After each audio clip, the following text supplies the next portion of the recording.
आप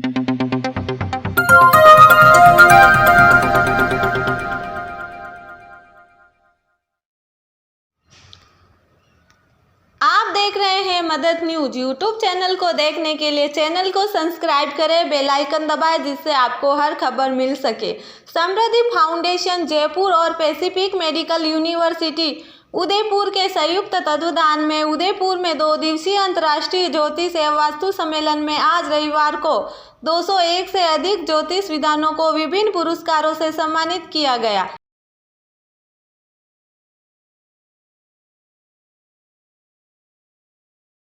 साथ हम स्वर का इस्तेमाल करें, हम प्राणायाम का इस्तेमाल करें, क्योंकि कहीं ना कहीं समस्याएं हेल्थ में आ रही हैं, इसीलिए बच्चा नहीं हो रहा है। जहां जहां भी 50% संतान होने, अगर दशाएं अंतर्राष्ट्रीय दशाएं आ रही हैं, उसके बाद में वो प्राणायाम से अपने आप को फिट करे। उसके बाद में अगर वो IVF के लिए जाता है, और IVF के लिए जाने के लिए भी और भी जैसे स्वर का इस्तेमाल करें, और भी चीजें जितनी भी अपनी कर सकते हैं हम पॉजिटिव, तो हमारे को संतान होने के चांसेस बढ़ जाएंगे। इसके अलावा सबसे इम्पोर्टेंट चीज जो मैंने देखी, संतान में संतान गोपाल स्रोत बहुत ज्यादा इफेक्टिव है। जिसको कहा उसका काम हो गया। इन सब में हमें एक इम्पोर्टेंट चीज जो नहीं है, उन महिलाओं को प्राणायाम की, मोटिवेशन की बहुत जरूरत होती है, जो कि जब दूसरा, पहला, दूसरा, तीसरा फेल हो जाता है तो चौथे में सक्सेसफुल होने में रेट कम इसलिए हो जाती है क्योंकि वो डिमोटिवेट हो जाते हैं। डिमोटिवेट होने के कारण समस्या आ जाती है, तो उनको सबसे पहले तो उन्हें मोटिवेशन मिलना चाहिए। मोटिवेशन मिलेगा और हाँ इधर कल्पना जी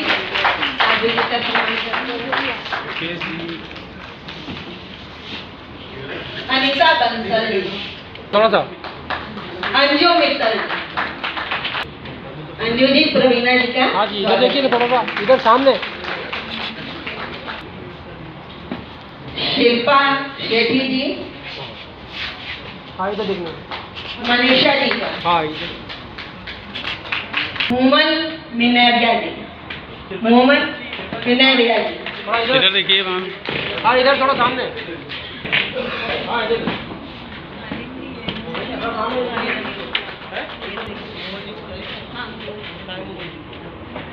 एक तरह से समझ सकते हैं, स्वागत कर रहे हैं। मीनाक्षी शर्मा जी, स्वागत।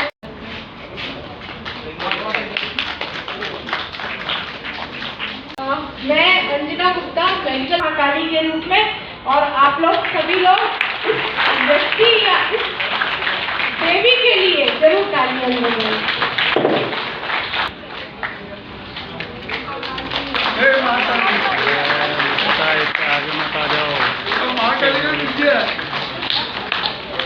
कल्पना और इच्छा शक्ति मिल जाए।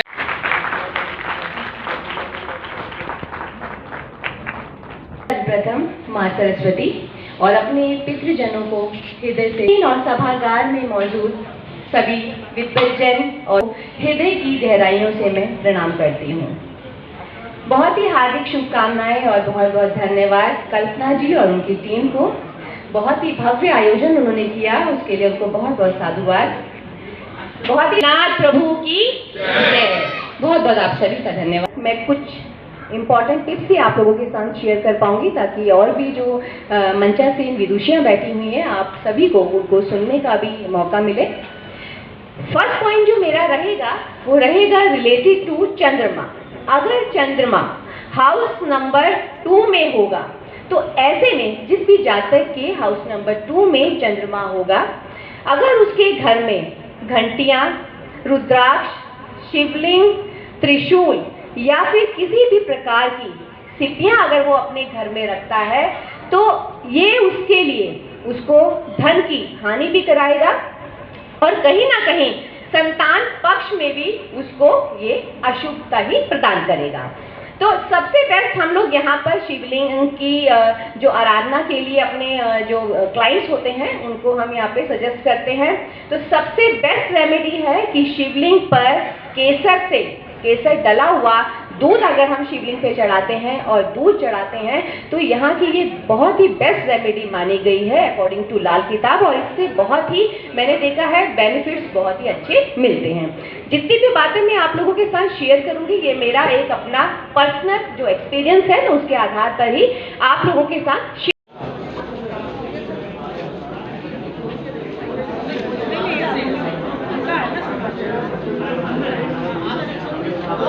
सर सामने देखिए, ये वाली मैम सामने देखिए।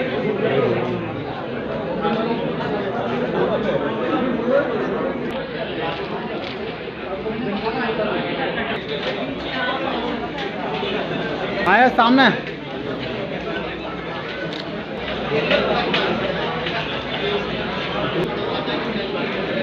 आया सामने। ओके। अमंत्रम अक्षरम नास्ति नास्ति मूल मनोषधम अयोग्य पुरुषो नास्ति योजक कस्तत्र दुर्लभ। वेदों में कहा गया है कोई अक्षर अपने आप में मंत्र नहीं, ऐसा कोई अक्षर नहीं है जो अपने आप में मंत्र ना हो। ऐसी कोई पौधा, पेड़, पत्ती और जड़ तक ऐसा नहीं है जो अपने आप में औषधि ना हो। सर इसी को लेकर ज्योतिष के बारे में अगर हम पूछना चाहें तो सर के साथ बात करते हैं। सर परिचय दें अपना। मैं डॉक्टर महेश आमेटा, शोध सहायक, साहित्य संस्थान जनार्दन राय नागर, राजस्थान, डीम्ड टू बी विश्वविद्यालय। मैं 14 वर्ष से कार्यरत हूं। और सर्वप्रथम तो मैं डॉक्टर कल्पना जी जो हैं उन्होंने 2 दिवसीय इस महाकुंभ में मैं आया हूं, और इसमें हम संयुक्त तत्वाधान से हैं। जनार्दन राय नागर की भी अपनी ओर से हमारे कुलपति महोदय माननीय प्रोफेसर कर्नल एस.एस. सारंगदेव साहब के सानिध्य में ये कार्यक्रम हो रहा है और संयुक्त तत्वाधान में हो रहा है, जिसमें हमारी ओर से साहब की ओर से सहयोग दिया जा रहा है। और रही ज्योतिष संबंधित बात, तो ज्योतिष वेदों का ही एक पार्ट है जिसमें नेत्र कहा जा सकता है। और ज्योतिष के बारे में मेरा ये मानना है कि जब तक व्यक्ति का फलित अगर प्रबल नहीं होगा तब तक वो किसी भी आधार तक वो नहीं पहुंच सकता। ये ज्योतिष का सबसे बड़ा उद्देश्य है। सर इसमें गुरु तत्व एक होता है जी। गुरु तत्व प्रबल हो या दुर्बल हो जी, तो क्या असर होता है? देखिए ऐसा है कि मैं चूँकि ज्योतिष का नहीं हूँ, संस्कृत साहित्य से हूँ, फिर भी मैं रुचि रखता हूँ। उसके माध्यम से जहाँ तक मेरे ज्ञान में है मैं बताना चाहूँगा कि जिस व्यक्ति का यदि गुरु श्रेष्ठ है तो उसको राजा भी बना सकता है और रंग भी बता सकता है।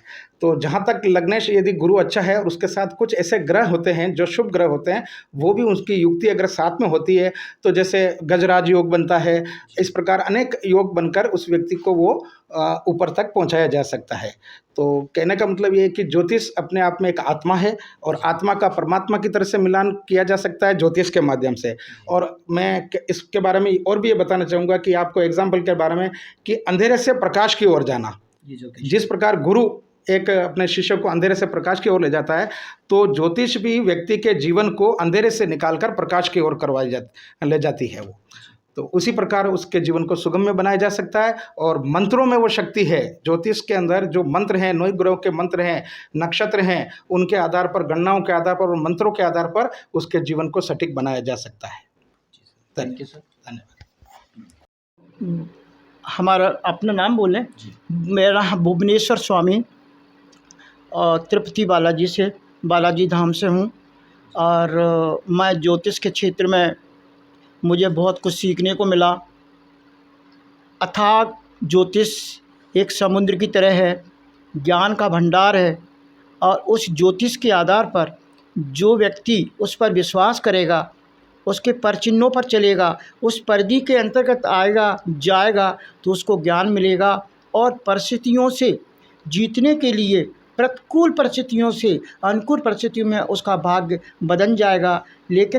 लेकिन ज्योतिष के साथ साथ कर्म करना एक कर्तव्यशील है।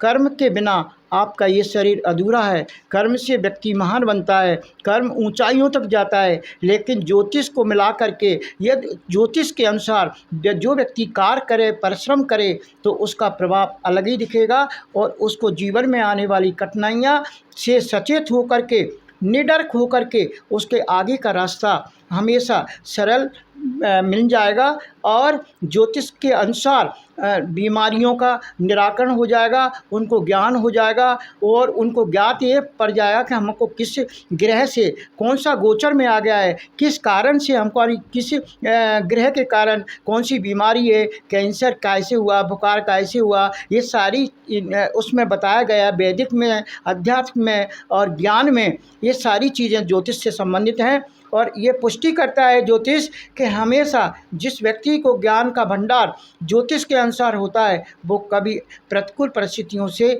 निकलकर अनुकूल परिस्थितियों में निर्भर कर। ज्योतिष और विज्ञान इसका आपस में क्या तालमेल है? विज्ञान एक ज्योतिष का ही पार्ट होता है और विज्ञान का ज्योतिष पाठ होता है, ज्योतिष विज्ञान का पाठ होता है। उसी प्रकार से जैसे कि वैज्ञानिक दृष्टि से देखा जाए, जैसे प्लूटो है ना, ऐसे राहु है, केतु है, शनि है ना, और चंद्रमा है, सूर्य है, मंगल है, बुध है, बृहस्पति है, गुरु है और ये अपना अपना ग्रह अपने अपने गोचर में आकर के कार्य करते हैं। जब किसी का सूर्य स्वामी है, ठीक है, चंद्रमा ग्रह स्वामी है, तो ये अपना अपना जो ग्रह स्वामी होते हैं वो हर राशियों पर 12 राशियों पर अलग अलग प्रभाव करते हैं। और जब 2.5 दिन के लिए चंद्रमा जिस राशि पर आ जाता है, चौथे 8वें बार में जो जन्मते हो जो निगेटिव ही लाते हैं, इनके अतिरिक्त 2.5 दिन के अलावा जो दिन पॉजिटिव बनते हैं वो उनके लिए लाभकारी होते हैं। वेद और ज्योतिष जी, वेद के अनुसार, अध्यात्म के अनुसार हमेशा ज्योतिष का ज्ञान होता है और वेद से ही ज्ञान ज्योतिष बना हुआ है। जैसे कि समय विवाह, हाँ, जैसे समय के अनुसार विवाह करना, गृह प्रवेश करना, ये उसी पंचांग के अंतर्गत आता है, उसी परिधि के अंतर्गत आता है। तो अभी जो बाज़ारों में कुछ किताबें चलती हैं, स्वयं ज्योतिष बने, खुद पढ़ें, खुद अपना भविष्य देखें, ये वो, उसके बारे में आप क्या कहेंगे? वो जो व्यक्ति ज्योतिष के अनुसार ज्ञान होगा वो अपनी पुस्तक का विमोचन तो कराएगा। जिसको ज्ञान नहीं है वो अपनी पुस्तक का विमोचन नहीं करा सकता है। मेरा पूछने का ये था कि जैसे आजकल कहते हैं ना, कभी खुद के पंडित खुद बन जाइए, एक किताब खरीदिए, उसको पढ़िए, लेकिन उनके बनने से नहीं, पहले उसका ज्ञान होना चाहिए, उसका अध्यात्मक ज्ञान होना चाहिए, अध्यात्मक उसको मजबूती होना चाहिए और उसको कॉन्फिडेंस वैदिक शास्त्रों को पढ़ने के बाद और उस पर अमल करना चाहिए। विज्ञान को समझने के बाद शास्त्रों का ज्ञान होना चाहिए, शास्त्रों का, उससे पहले अपने इष्ट को प्रबल करना होगा, तब जाके ज्योतिष, ये एक बेस होता है ज्योतिष शुरू करने का। ज्योतिष का तात्पर्य यही है, अपने इष्ट को फलित तब सफल होगा जब। जय श्री सीताराम, जय श्री राधे राधे, जय श्री कृष्णा।